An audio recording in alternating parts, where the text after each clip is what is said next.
तो अब हम चंदन दास जी महाराज जी को, जो बाल ब्रह्मचारी संत जी हैं, महात्मा जी को मूंगफली भेंट कर रहे हैं।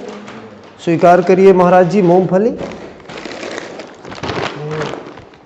ये लीजिए महाराज जी। महाराज जी मूंगफली स्वीकार करिए। तो महाराज जी के लिए 3.5 किलो मूंगफली और 2 किलो गुड़, ये लीजिए महाराज जी, और 1 किलो मिश्री सेवा महाराज जी को भेंट कर रहे हैं। महाराज जी आपको वैराग्य कैसे हो गया? थोड़ा बहुत दिन से आपका अब हम वैराग्य क्या बताएं। वैराग्य की लीला देखो ऐसी है, जब भगवान की कृपा होती है तभी वैराग्य होता है। वैराग्य इतना साधारण चीज़ नहीं है। जी जी, क्या लीला होती है महाराज जी? आज थोड़ा डाले आपका। अब देखो भगवान की ऐसी लीला होती है, पहले तो भगवान मनुष्य को सब उसके जीवन से छीन लेते हैं। अच्छा। हाँ, भगवान पहले उसके जीवन से सभी इच्छाएं छीन लेते हैं, चाहे स्वयं माई पिता क्यों ना हो। और जब माँ पिता संतान की, जब माँ पिता नहीं रहते हैं, तब संतान के ऊपर संकटों का पहाड़ टूटता है। और जब संकटों का पहाड़ टूटता है तभी उसे भगवान की याद आती है। जब भगवान की याद आती है तब भगवान उसके ऊपर थोड़ी सी कृपा करते हैं। भगवान के कि अब तो हमने इसका तो सब ले ही लिया समय के अनुसार, अब समय को कौन निर्धारित कर सकता है। तो देखिए ये वैराग्य है, ये कोई साधारण चीज़ नहीं है। जी जी, तो कितने दिन हो गए महाराज जी? माता पिता आपके कब एक्सपायर हुए हैं? माता पिता हमारे एक्सपायर हो गए थे जब मैं था 5 साल का। तो उनका चेहरा माता पिता का याद है आपको? तो फिर आपको कब पता चला कि हमारे माता पिता नहीं है? देखो पिता को तो हमने देखा भी नहीं अपने जीवन में जी। माता तो खैर, माता को तो हमने देखा है। मैं 12 साल का था तब मेरी माता स्वर्ग से धारी थी। तो देखो ये सब भगवान जब कष्ट देते हैं तब वो मनुष्य को सुधारने के लिए ही भगवान कष्ट देते हैं। इसमें भगवान देखो जब कृपा करते हैं, क्योंकि वो तो कहावत ही आप लोगों ने सुनी है कि जब तक भगवान की कृपा नहीं होगी तब तक कोई पत्ता भी नहीं डुल सकता। ये विधि का विधान है। ना हम कुछ लेकर आए थे, ना ही हम कुछ लेकर जाएंगे। जैसे हम खाली आए थे वैसे हम उधर से आते हैं तो हम कर्मों को लेकर के आते हैं, इधर से जाते हैं तो कर्मों को लेकर जाते हैं। जो हम करेंगे वही हमें प्राप्त होगा। आप लोग चलिए ठीक है, साधु संतों की सेवा कर रहे, भगवान हम तो कहते जीवन भर इसी सेवा में आप लोगों को लगाए रखे, भगवान अपनी कृपा बरसाए रखे। जय जय श्री सीताराम। तो महाराज जी आपको माता पिता की याद आती है?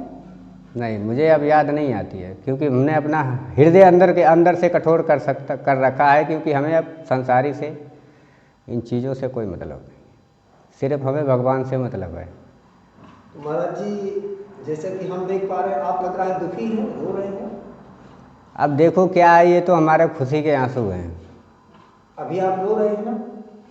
अरे रो तो हम 24 घंटा रहते हैं। तो ये कैसी खुशी महाराज जी, रोते क्यों हैं?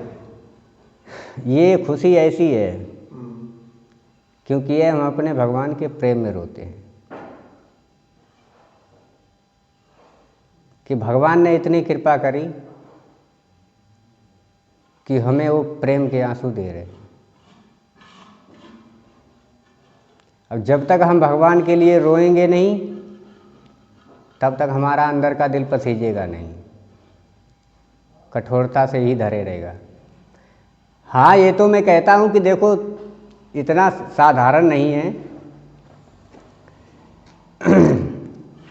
कि हर किसी पर मनुष्य अगर हम दया करते हैं तो दया हर किसी पर नहीं की जा सकती है। देखो ऐसे ऐसे लोग हैं संसार में जिनका भला सोचने का काम करो वही बुरा सोचते हैं। जी महाराज जी। तो ऐसा है कि ये संसार है।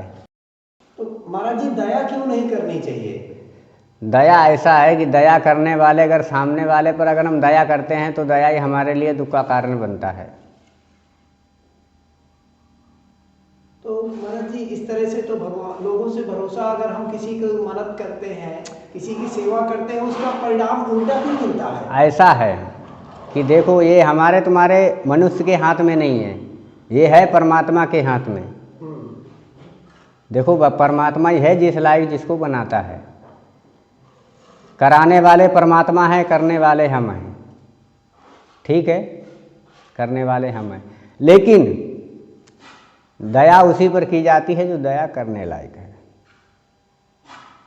लेकिन महाराज जी आज तो आप किसी के ऊपर दया कर दो तो वो जान लेता है, वो मतलब ऐसा है कि एकदम हाथ धो के पीछे पड़ जाता है, उसका बस चले तो मार ही डाले। अब ऐसा चल ही रहा है संसार में कि एक दूसरे को जो अच्छा कर रहा है उसी के बारे में लोग बुरा भी सोचते हैं। देखो बुरा सोचने वालों की और अच्छा सोचने वालों की, जौन जैसा सोचता है उसे वैसा ही फल मिलता है। हमको भी महाराज जी ऐसा कभी होता है, जिसको हम खाद्य सामग्री वितरित करते हैं, दया और दवा करवाते हैं, वो फिर हमारे पीठ पीछे हमारी बुराई करते हैं। हाँ करते हैं, आपने भी सुना? हमने भी सुना है। चलिए ठीक है, ये सब संसार है, आप अपने कर्मों में लगे हैं, हम अपने कर्मों में लगे हैं, लेकिन फल तो हमें यहाँ तो मिलेगा नहीं। फल की भगवान ने स्वयं कहा है कि कर्म करते रहो, फल की चिंता मत करो। जौन जिसको ठाकुर जी की कृपा से फल मिला है, जो कर्म मिला है वो हम कर रहे हैं। क्या महाराज जी सत्ता और धर्म के रास्ते पर चलने वालों की ऐसे ही निंदा करते हैं लोग? देखो सत्य मार्ग पर चलने वाले के लिए कभी हार नहीं होती है, ये तो मैं कहता हूँ कि समय लगता है।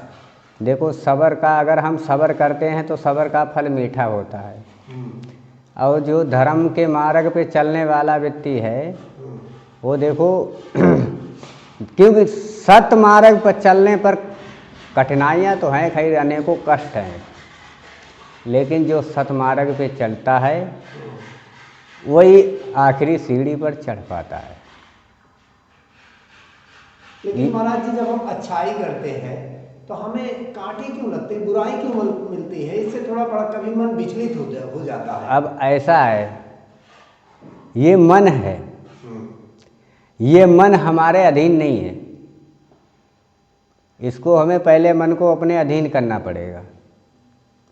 अब जैसे किसी चीज़ पर अगर हम काम करते हैं, कोई भी साधारण ले लो, गाड़ी ले लो, बस ले लो, जब तक हम उसकी ऊपर 2, 4, 10 दिन, महीना अगर जब तक काम नहीं करेंगे तब तक उसकी गाड़ी की ट्रेनिंग हम नहीं ले पाएंगे। उसको पहले अभ्यास करते हैं। नहीं महाराज जी, हमारा प्रश्न यह था कि हम आप भी देखते हैं कि लगातार खाद्य सामग्री किसी के लिए मना नहीं रहती, कोई भी आओ लेकर जाओ, दवा भी अस्पतालों में जा दौड़ के कराते हैं, किसी को दरवाजे से वापस नहीं करते आश्रम से। लेकिन वो नमक खाने के बाद आखिर वो बुराई क्यों करते हैं, ये नहीं हमें उत्तर मिल पा रहा। चलिए ठीक है, इसका उत्तर आपको हम अगले वीडियो में देंगे।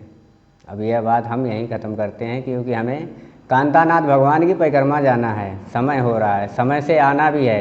ठीक है। अब देखिए आप लोगों से यही हमारी विनती है कि आप लोग सेवा अगर करते हैं तो करते रहें।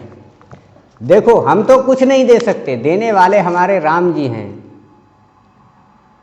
हम तो सिर्फ करने वाले हैं, कराने वाले राम जी हैं, करने वाले हम हैं। बस आप लोग यही ठाकुर जी की कृपा बनी रहे, आपसे अपनी सेवा करते रहें और निस्वार्थ सेवा करें, उसमें कोई स्वार्थ न रखें। क्योंकि आप लोग अगर स्वार्थ करते हैं तो उसमें स्वार्थ का, निस्वार्थ सेवा कीजिए। हमसे कुछ नहीं मिलेगा, परमात्मा से तो मिलेगा। हम आपको दे ही क्या सकते हैं, आशीर्वाद दे सकते हैं, और हमारे पास कुछ देने के लिए नहीं है, क्योंकि हम बैरागी आदमी हैं, फ़कीर आदमी हैं, न घर से कोई मतलब, बस अपने परे हैं चित्रकूट धाम में। ये कमलेश जी की कृपा हुई जा रहे थे टाटी घाट की तरफ, फिर पता नहीं राम जी कहाँ ले जाते, लेकिन कोई तो मिला हमें, सतमार्ग में कोई तो मिला। चलो ठीक है, जब तक जीवन चल रहा है तब तक चला रहे हैं। आप पूछते थे कि हमारा आश्रम कहाँ है, तो चलिए महाराज जी, हो गया आप अपने कमरे। तो देखिए हमारा आश्रम यही है, संत जनों की श्री राम कुटी। और हमारे महात्मा जी का वो कुटिया वो है छोटी सी जो सामने दिख रही है। तो ऐसा कुछ दृश्य है। और देखिए सामने पहाड़ है